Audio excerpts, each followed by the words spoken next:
"It's Heracles!" a boy shouted. His father stopped in the middle of plowing their field and ran to get his son. The boy's mother, terrified at the sight of the large man, stopped her work in the field and dashed to join the rest of her family. They all rushed into their farmhouse and slammed the door. The huge, muscular man who had caused all this commotion sighed and continued walking past the farm in long, powerful strides. Commotion means a noisy confusion or fuss. He was used to this sort of thing, although he remembered a time when his appearance would have been a cause for joyous celebration. The man was Heracles, mightiest of heroes and son of Zeus. As a baby, he once subdued or calmed 2 snakes that someone put in his crib, such was his strength. He could carve a new channel or groove in the ground to change the direction of a river, or wrestle and defeat fierce beasts or monsters to save people in trouble. There was only one thing Heracles could not defeat: himself. That was why everyone now feared him. You see, Heracles had a temper as powerful as his muscles. When he became angry, he would strike out against whatever or whomever had angered him. Then he would feel terrible, thinking, "I told myself I would not let that happen again." But it was always too late for whomever he had hurt. At last, the other Greeks told Heracles, "You have done many great things for us, but now you're a threat to our safety. You may no longer live among us. Furthermore, anyone sheltering you, feeding you, or even speaking with you will also be forced out from among us." So Heracles, once the most beloved and admired person in the land, was forced to wander, friendless and alone.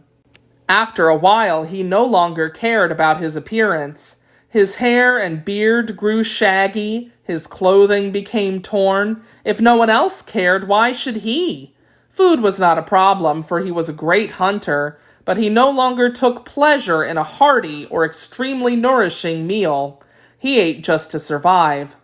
For 3 long years, Heracles, who had the strength and courage of a lion, wandered aimlessly, meaning without purpose or direction. If he stumbled into a place where some dreadful or terrible danger threatened the people, he would take care of the problem on his own, although no one had asked him to do so or thanked him at the end. Then he would continue on his way. One day, as he sat on a hillside with his back against a tree trunk, Heracles noticed a line of horsemen riding into sight. Their road passed by the foot of his hill, so they came closer. Then, to Heracles' shock, the lead rider held up his hand to halt or stop the others, and, turning his horse, started alone up the hill straight toward Heracles. As the rider came closer and closer, Heracles rose to his feet in surprise and alarm.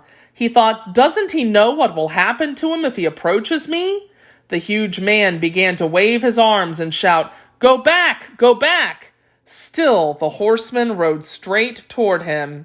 Now Heracles could see the rider's face, and his concern became even greater, for the horseman was another great Grecian hero, Theseus, king of Athens. The 2 men had become loyal friends ever since Heracles had rescued Theseus from the underworld, but that's a story for another time. Now, as Theseus continued toward him, Heracles again shouted, "Go back!" But Theseus rode straight up to Heracles, dismounted, and then took Heracles' huge hand between his own. "I've been looking for you, my friend," Theseus said, and despite everything, in that moment Heracles felt a faint ray of hope. Theseus went on, "I know you did not do those dreadful things on purpose. Come with me to Athens, where the people care more for true justice." By helping Heracles, Theseus was risking his crown or his position as king, and his entire way of life.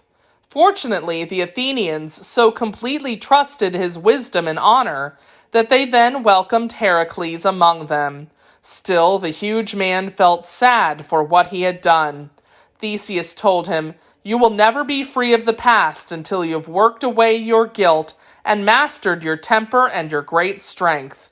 Go ask Apollo, the god of wisdom and truth, how to do these things. And remember always you have a friend who believes in you.